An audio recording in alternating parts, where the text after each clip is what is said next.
Just give me a second, just making sure that yeah, the screen is okay. The session is being recorded. All right, perfect.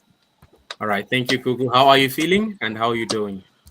I'm good, thanks. I think we spoke earlier and I told you my problem. So I'm just trying to calm myself down, but no, I'm good. How are you? All right, all right. Yeah, so we spoke earlier on, and she told me that she's quite shy.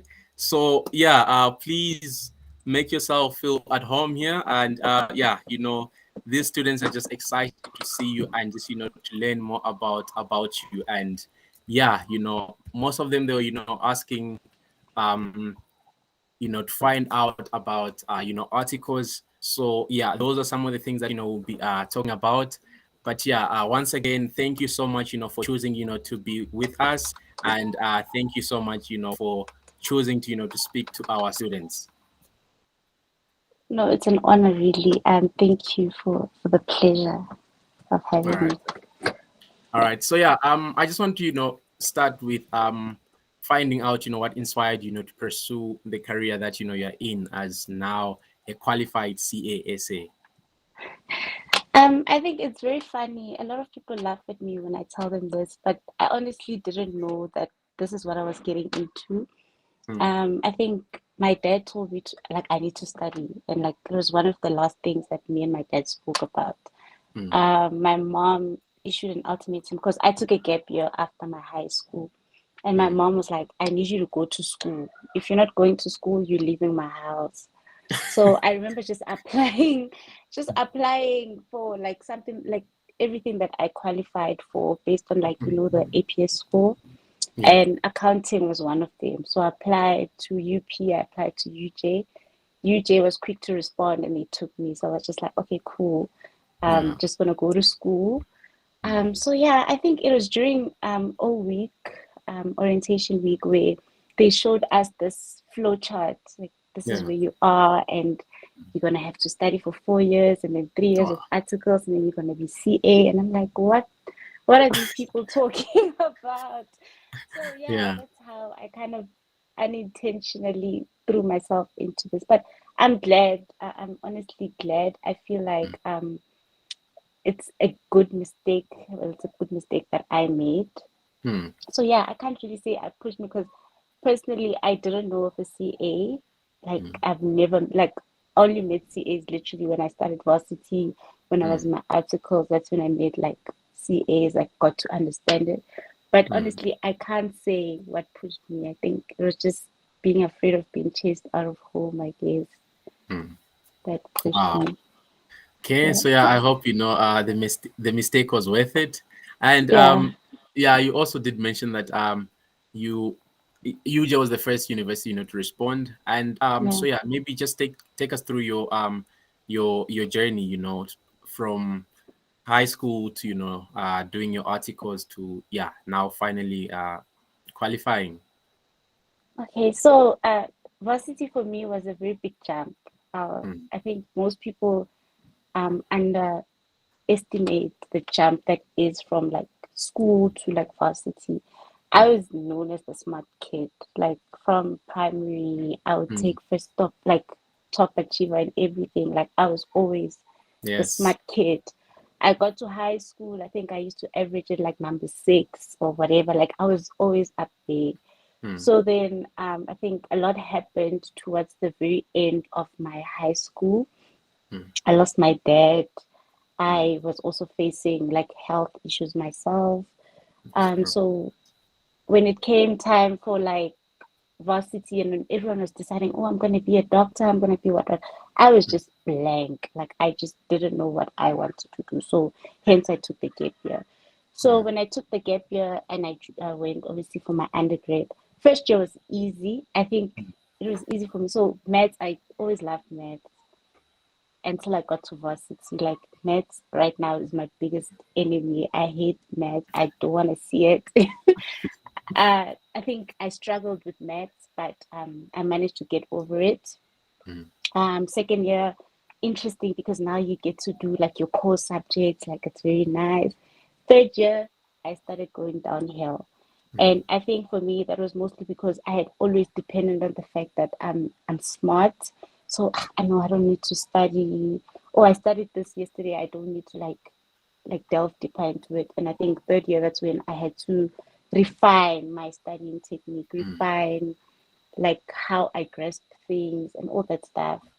CTA, I don't even want to talk about it. I think I laughed when I got your email allocating me like my mentees, and it's like Mm. CTA students, and I'm like, if What only I you told them. knew what CTA did to me. So CTA was horrible. Like I always say this, I failed all my CTA tests from Mm. the first one all the way to the test just before the final exam. I think that's the one more like all the UJ students were writing this Mm. week. Mm. I failed everything except for accounting in this last one. Mm. And I remember after my final, like my year mark came out, and then we calculating it's okay, how much do we need to get in the final test in order to make it? Mm. And I remember for something I needed like 67%. And I Mm. asked myself, like, how am I going to get 67% when this whole year I've been getting 30s and 25s? Mm. Mm. So that's what happened like with my graduate. So it started off very good and it ended up like downhill. I think CTA I was willing to accept. I've never failed in my life. Mm. The end of CTA, I was like, okay, God, I don't know what you have in plan for me. I Mm. can't do this again. So please, can I please at least just get a sub? Mm. Just a sub. I don't know how, but I made it Yes. Yes. with no sub, right? Wow. So Wow. that was Wow. like I think one of the proudest moments of my life. Like I Mm. never screamed, I've never cried like happy tears so much Wow. than on that day. Mm. So yeah, that was my like academic journey. Articles, I started my articles 2020. Mm. I was the unfortunate gang. We started, I think, at beginning of Feb. Mm. We worked for like 2 months and then it was lockdown. So now remember, you in a new environment, you don't know Mm. what you're doing, Mm. you don't know these people that you're working with, and then all of a sudden you have to do everything from home. I Mm. think that was a tough thing, but easy because I don't know, I'm very shy, so I Yeah. thrive well when I'm on my own. Yeah. So I think that kind of helped me. So articles for me wasn't a bad thing. Shame. I know my friends, like I know a lot of people that suffered during articles. I enjoyed mine. Mm. I think only because I embraced that learning, I embraced that challenges, and for the first time, I finally understood what I was doing and what this profession was. Wow. Yeah. Wow. So, from struggling, with CTA to getting articles and now being a qualified CA, what was like? Did you have any support structure and maybe some sort of mentorship or guidance that you received, to just overcome this kind of challenges and point you in the right direction? So I think one thing I appreciate about the program, like this program, is that it's like a guided mentorship thing. So you know you have someone in your corner, like you can at any time of the day. Like I was telling my mentees, like if you need someone to talk to, just reach out. I'm here for you. With Mm. me, it was different. I didn't have like an allocated mentor. I didn't have like a smooth mentorship path, if I can put it that way. So for Mm. me, my mentors, my teachers were sort of like everyone that I would work with. So that would be my friends, my colleagues, people who are on my level, people that Mm. are above me. Mm. I was also fortunate enough to have worked with people who are very into guiding like young girls, I'd say. I'm not sure if you guys would know, but on LinkedIn, there's a lady named Uzimkita Mabinka. She's very vocal on LinkedIn and all that thing. I worked with her, I think, for 2 weeks. Mm. And that lady, I don't know, in the 2 weeks that we've spoken or worked together, she has done more for my career than Mm. anyone could have. So I'd say for me, my mentors, my teachers were people that I interacted with on a day-to-day basis. So try to learn from, if I see someone and I like what they're doing, I would try as much as to absorb as much knowledge from that person. And yeah, sometimes you get advice from people, but honestly, it's tough out here. Some people are not really okay. It's not what they don't want to, but because they're too busy in their lives mm, to try to make time to mentor you. So I appreciate programs like this because unfortunately for us, these mm. programs didn't exist. Well, for me, it didn't exist while I was in my coming up journey. But Wow. yeah, Okay. No, thank you so much. Thank you so much for that. And mm, yeah, just reading your bio, you did mention that you are passionate about initiatives that empower the girl child. So yeah. what more do you think is required? Is needed to empower the girl child. What more can be done? I think the girl child just needs to know that they're supported. Mm, Um, Especially the African girl child, mm, because what I realized from going into my articles is that without support, in order to bloom into the girl child that you are, mm, it's very hard to do it. Especially for I'm very reserved. I'm always in my shell. I'm quiet, but I do believe I'm smart, if it makes yeah, sense. mm, So I would sit down with like my colleagues of like a different race, different gender, mm, and we would have throw out some ideas, and I would throw out, I'd say, a brilliant idea, for example, and then because I'm not loud enough, the loud person in the room says it out, right? And because I'm not supported to say, okay, no, but Gugu is the one who came up with that idea, then it kind of brings me down. So I think creating a network of sisterhood mm, where we know we foster young girl children, especially, it doesn't even have to be in your profession, like any profession, but mm, knowing that there is always someone to back mm, that girl child, it does wonders, especially to those who suffer from anxiety, those who suffer from like stage fright, being nervous like I am. It helps knowing that even if, let's say, something is happening and I don't know how to tackle it, but if I turn back, there's someone urging me on, to not give up, to keep thriving. Because, like I said to my mentees this week, there's a reason why you're at a certain place at a certain time. You're doing CTA, you might feel like you're struggling right now, but you've made it so past so many things for you to give up now. So I feel mm. like always having that voice of reason, and I think like a network where you can always have that assurance given to you. That's the best thing I think should be around or implemented. Yeah. All right. Thank you so much for that. And yeah, so there's so many stereotypes that, for example, women can't lead, and Mm, I'm just saying that you are a board member at one of an yeah. NPO, called Yeah. Maths for All, and Yeah. how did you come to being in that?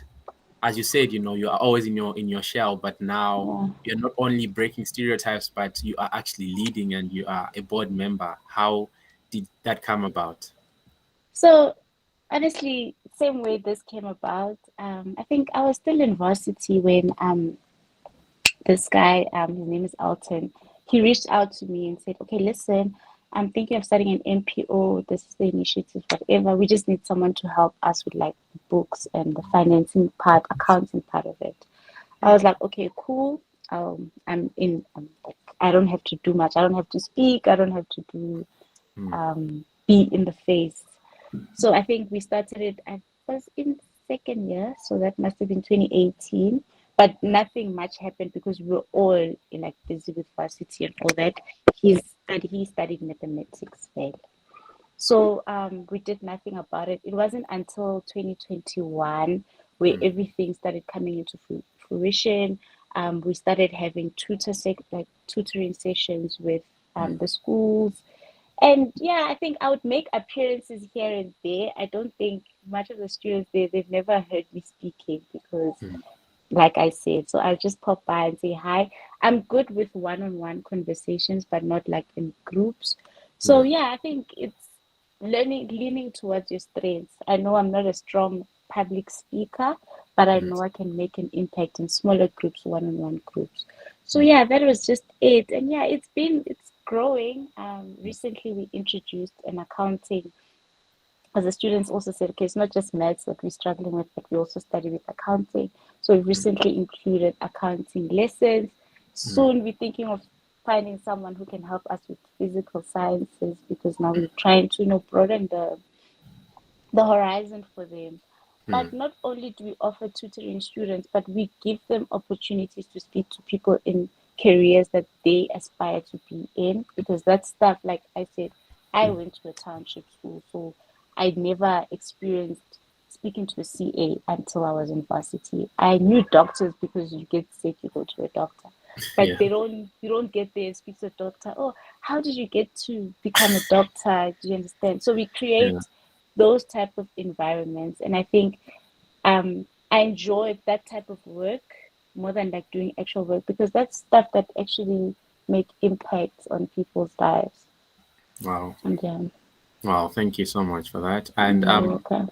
so for the girls, who are on this call, and some are aspiring to be young leaders, and what kind of advice would share with them, to overcome all these stereotypes? Don't lean into the stereotypes. Like they there because someone is trying to, shut you down. Mm, I always say, if someone else can do it, I can do it better. mm, That's always my motto. Like I'm driven by challenging, or like those type of challenges. So if someone can do it, I can do it better. And if mm, someone has done it, what's to say I can't? mm, So having something to look up, like someone to look up to, is okay. Gugu is a CA. I'm doing my CTA. I'm mm, struggling with my CTA, but she made it. Like, I mm, mean, there's nothing, I don't, nothing special about mm, me. Yeah. So if we all qualify to go into CTA, then we all have the ability to go through it. So looking up to something, not listening to people, and telling yourself, if I want to do this, this is what I'm going to do. And no one else around me is going to tell me, no, you can't do it. Because mm. people will always have something to say, and people will Definitely. always have a way to shut you down. Mm. So, yeah, that's my little piece.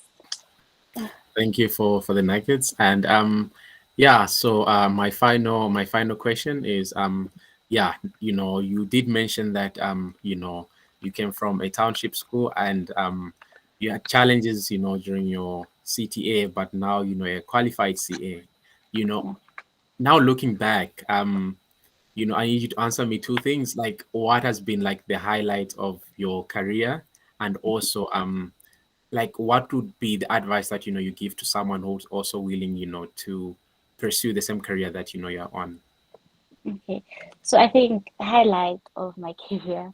I know I said CTA, I screamed on all that. Okay, cool. Mm, Passing APC was a mm, different type of a feeling, because that's when like nothing can go wrong after that. Like it's for you to lose. So like I said, I like challenging. I follow the rules. I'm a straight person. So I mm, knew I had my core hours. I knew that my competencies were like in the bag, and I was like up there in the ranks. Like I was good compared to my peers. I would say I was good. mm, So passing my APC was kind of like this, like the final stamp of the journey, because then I knew, like, it's just a couple of months left, because before I know that I'm really, like, mm. I'm there. So that was one of the biggest like highlights of my life, really. The highest achievement I can say. I don't think anyone can ever take that moment away. Mm, Uh, and like some advice that I would say is that don't lose yourself in the journey. mm, Um, Try and enjoy it as much as possible, because it may seem like it sucks, it does get better, but enjoy every moment through the 7 years, because you can never go back. Like mm, sometimes, even now, I'm like in my day job, I'm like, "Ah, I miss the time when I was a trainee, because one, mm, two, three, and four." mm. But you can never go back. And if you didn't enjoy it when it was happening, then you've lost it for life. So don't lose yourself and enjoy each day like it's your last day in that thing. Wow, that's some insight. Something to reflect on during the weekend. Someone saying, "Who's cutting onions? You're making people cry now." It's becoming deep. So, yeah, I think that comes to the end of the questions that I have for you, and I also want to give the opportunity to our mentors or the mentees who have questions. Please, you can unmute yourself and just ask Google a question. Then yeah, I will try also reading out the questions if there are any in the chat. Do you have any Okay. questions? Okay. Hopefully you're not too shy, or maybe she was too clear that she answered all the questions that you had. Okay, so I've got a hand here. Um, okay, did I lower Yes. that? Okay, perfect. Okay, so I have a question. I don't know if it's a question or what, but then I think it's something that you should, from your Google, what made, if you went to audit for your articles, did you do articles in audit or somewhere else? I did my articles in audit, yes. So can you please help the students on that? So how do you choose where to do your articles, in audit or financial services or the equity firms whatsoever? So what should you take into account when you make that decision after CTA? So I think for me, when that question came about as to where did I want to, I looked at what offered me the most exposure, if it makes sense. So I remember when I had contracts, I think I had a contract from a bank, I had a contract from an audit firm where I did my articles, and I had a contract from AGSA. So looking at those, I compared the benefits of the exposure that I would have gotten from. Sorry, can you guys hear me? Yes, we can, loud and clear. Okay, cool. So I looked at the exposure that I would get from each of the companies that offered me a contract. And the reason why I went with audit was mostly because you get exposure to much more than just one um I think one sector. If I had gone to a bank, I would have known only how to work in a bank. If I had gone to like AG, and this is not me discouraging people who are signed with AG or signed to a bank, but for me, if I had gone to an AG, I would have learned how to audit like, your state-owned companies.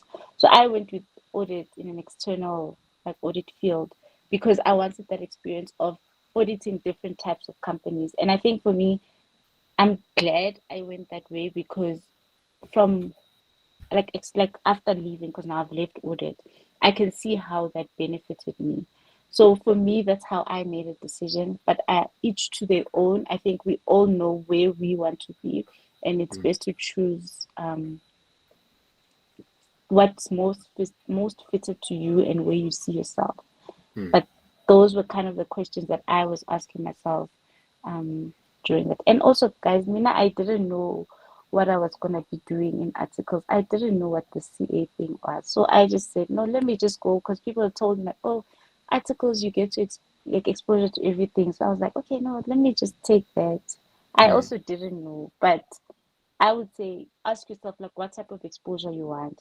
If you know you are a financial person and you wanna go into the bank, do your articles in the bank. That way you get exposure in all parts and aspects of the bank. If you want to do it in corporate, go to corporate and do it because that's what you want, right? I can't tell you what you need to do, but be cognizant because I know people who went to do the articles in audit and they hate auditing. So they never want to see audit in their life. But I know people who went to a bank and then now I'm thinking, if you hate bank and you want to go to auditing, then it's kind of hard to do that. So I don't know. It's tricky, but it should be your decision. I would say go for where you see fit for your career and where you would get the most exposure for what you want in the future. I hope that helps. Yes, yes. Thank you so much. You're welcome, Bavuni. Okay. Are there any other questions? All right. So yeah, let's just give a nice message in the chat. Just thank our guest speaker, for the message that she has shared with us, and yeah, it's been quite inspiring and insightful. Okay, I see that. Is there a question, or if there's a question, please just comment it or just raise up your hand. Okay, Sarah, yes, you can unmute yourself. Hi everyone, can you hear me? Yes. Yes. Okay, I'm sorry I forgot to ask this earlier. But I wanted to know, how do you or how do we like, I'm in third year and then I'm gonna go to CTA and then articles. How do we as young Black professionals transition or handle working in corporate? Because I remember I was previously signed to one of the big four, and so I did all their different holiday programs, and then the last one is like where you join an audit team. And over there was like I heard and saw a lot of the attitude. I heard a lot of how do I say, when you work with certain groups, you hear the things they say about Black people. So I wanted to know, how do I respond to that? Like, because the one audit, they found the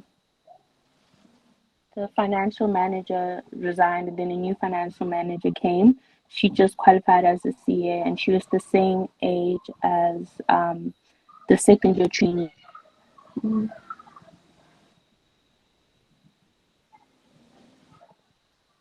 Yeah, so that's a very complex question, because I think Mm. that speaks more so to people's attitudes than it does about the profession and the workplace. What I can say is that racism, if I put it that way, or like discrimination, is something that exists in like all aspects of your life. I think for me, I'll give a story, and I don't know how you're gonna use this, but I remember when I was in first year and I joined an audit, and the engagement manager at the time was, I'll say it because I don't want to be like, I don't want to leave everything out. She was an Indian woman and she had just qualified as a CA. She was very, I don't know how, she put me down in the sense with the work that she allocated me compared to the male counterpart who was also a first year in the audit.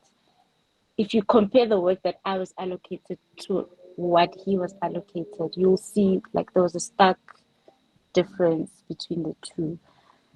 At the time, I didn't realize it. So I got there, I just did my work. I did my work and I moved on. It wasn't until the second year when she came back to me and she's like, "Listen, Kuku, I want to apologize to how I treated you last year." And I was like, "The way you treated me last year?" She's like, "Yeah, when I saw that they'd allocated a black female to me because of my experience with the type that I've worked with before, I expected you not to, like, be good at your job. But I must say that I was very impressed with how you worked. You were like better than some of the second years on the team." So she said sorry to me, and then we were cool after that. So what I kind of want to say is that what people think about you is not a reflection of who you are. So just because you're working with someone who is not nice attitude wise, or who is not nice towards you, you shouldn't take that too hard and like let it take you down. So unfortunately, it is the real world. I'm not gonna shield it from, like, I'm not gonna shield you from it, but you'll see it's an everyday thing. Oh, this person doesn't know how to do their job. This person doesn't know how to, like, you start asking yourself, what are they saying about me when I'm not in the room? But just remember that, especially when you're doing your articles, it's literally varsity 2.0. You are there to learn. You are there to make mistakes and you're there to grow from them. So listening to what people say, it's only gonna hinder you from being great, because you start taking it in, right? So don't let what people think about you or how people behave get to you, because then it messes up your trajectory. So for me, honestly, just be yourself, do great. If you make a mistake, we all make mistakes. learn from them, grow from them. If you are able to speak up and say, okay, listen, I don't like how you're speaking about this person, then do so. It always helps when you speak on like the bad behaviors that people do have. But if you know you're not comfortable to, like, there's always support systems. Like if you get to your articles, like in the corporate world, there are systems of reporting like such behaviors. So try and report it, because the sooner we get it out there, like you don't want to die inside, but don't take it to heart.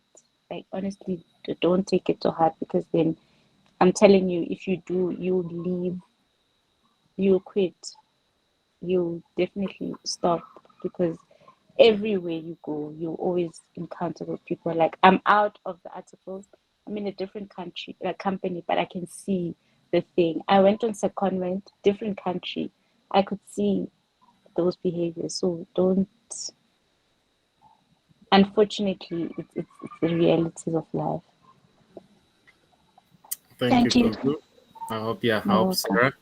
Your question was answered. And yeah, on that note, we will be inviting a guest speaker who will be touching more on preparing for the life after university, and they will speak more on the mental health aspects of it, and how to overcome challenges, and just to be fit for the work environment.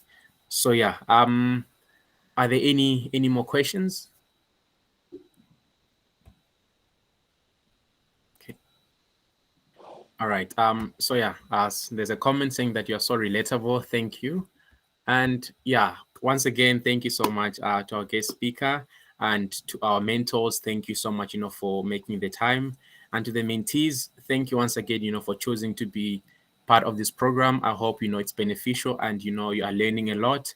And yeah, to those who are writing, we're wishing you well. And, please try to, utilize the resources that, are at your disposal, your mentors, and also mentees. Please try to connect. And yeah, so we'll have another session on the 16th of what of the 16th. Is it the 16th? We'll have another session. The next session will be on the 30th of September. So please be on the lookout for that. And yeah, thank you so much once again for being part of Remember the Goal Mentorship Program. My name is Enoch Soko, and I'm wishing you all the best during this coming week. Thank you so much.